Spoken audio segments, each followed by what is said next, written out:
Hey y'all, welcome back to another dream journal entry.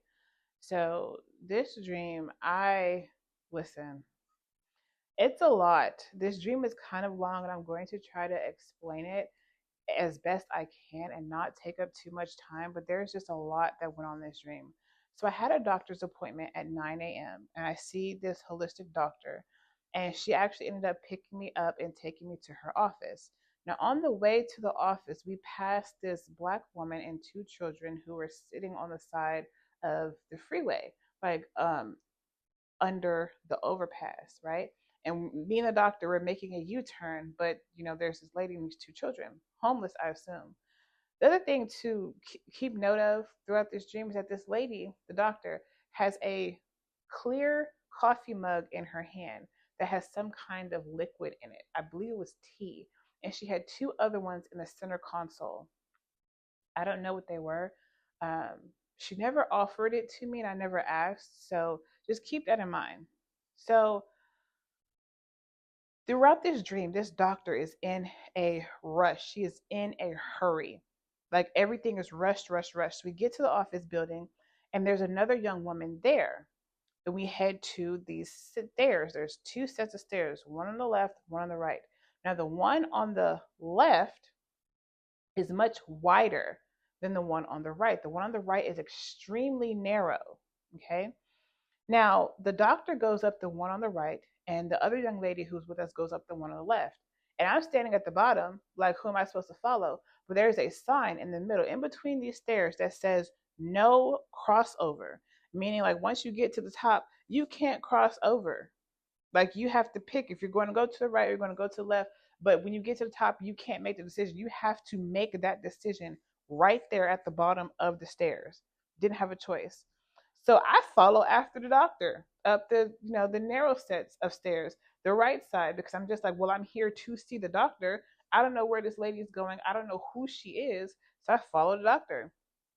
And halfway up this long flight of stairs, the young lady realizes that both of us are going up the right side. So she goes back down and comes up behind me. Now, the stairs are made of some sort of like, I don't know if it's ice. I don't know if they're made of glass, but they were clear, right? And you could see beneath it, but beneath it was just like white space. Like you could see through it, but it's like there was nothing underneath the stairs. Nothing. Okay.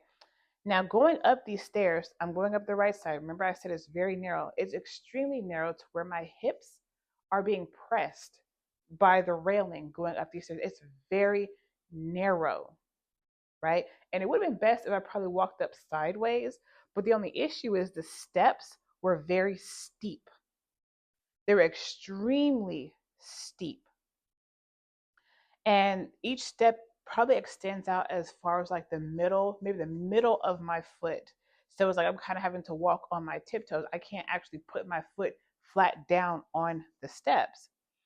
And so I try going slowly up the steps, but I keep falling, right? And the whole point of me going slowly is because these stairs are steep. It's a long flight of stairs. And I didn't want to fall, but by going slow, I kept falling. So the doctor said, you have to climb fast. And I did that and I didn't fall. So near the top of the staircase, where the landing is, there's three steps, the last three steps. The first of the three is shorter than the steps that I had been going up. The next one up above that, the second one, is jutting out much farther than all of the steps. And the third one, the very top one, is the shortest one. Like you could barely put your toes on it, right? And so it's like I'm having a difficult time getting up these steps, right? And so you have to kind of lean back in order to get over the step that's the longest that juts out farther.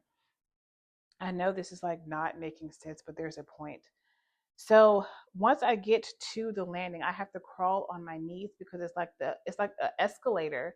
Like you know how an escalator is on an incline? Well, this escalator was like literally lying flat. So the steps are jutting up towards the sky.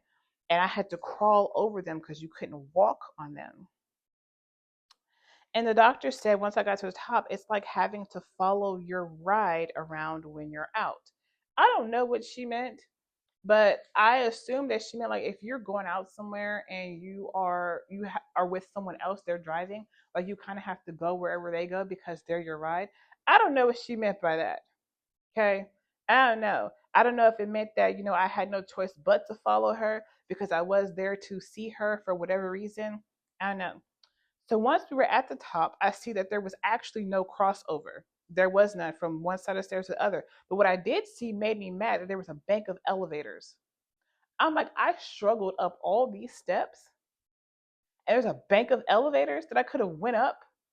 I was upset. I was like, you know what? But going back down, I'm going to take the elevator. I am not going back down those stairs because that was stressful. So on the way to her office, before we get to the office, she picks up the card off the ground. And it is a debit card, a Postmates debit card. Like, Postmates is like DoorDash and Grubhub and Uber Eats. Well, it was a Postmates debit card, but it was mine and it had my name on it. She was like, whose is this? It had my name on it and it also had my email address on it. I was like, that's weird. But also, the Postmates card that I used to have when I did Postmates was black. This card was gray. And I was like, well, first of all, how do you have this card when you were up the stairs before me? I was very confused by that. So I took the card, put it in my pocket with my other cards, everything like that.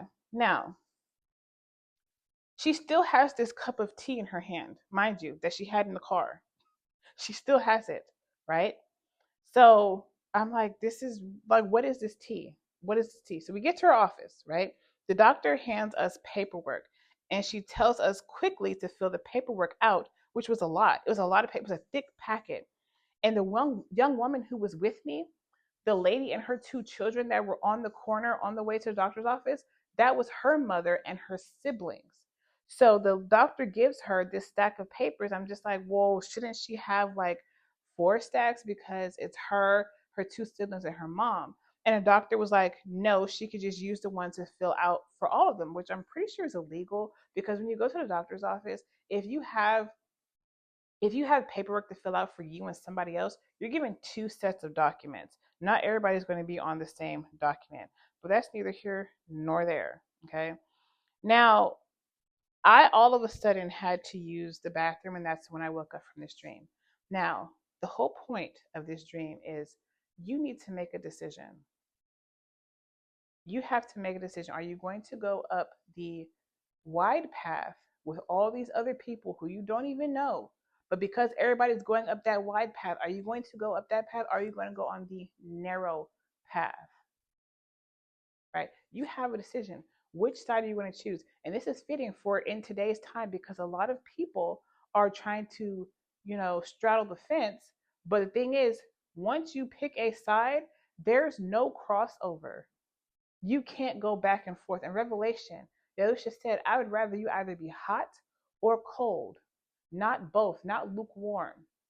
You cannot love the world and then say you love the Father. If you love the world, you hate the Father. If you love the Father, you hate the world. You cannot have both.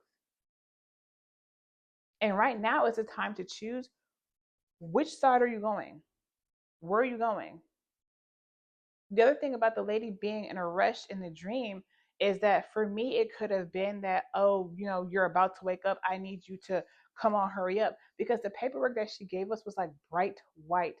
It was like the paperwork was shining light and I couldn't see what it said. There was a little fine print at the very top in black letters that I couldn't see.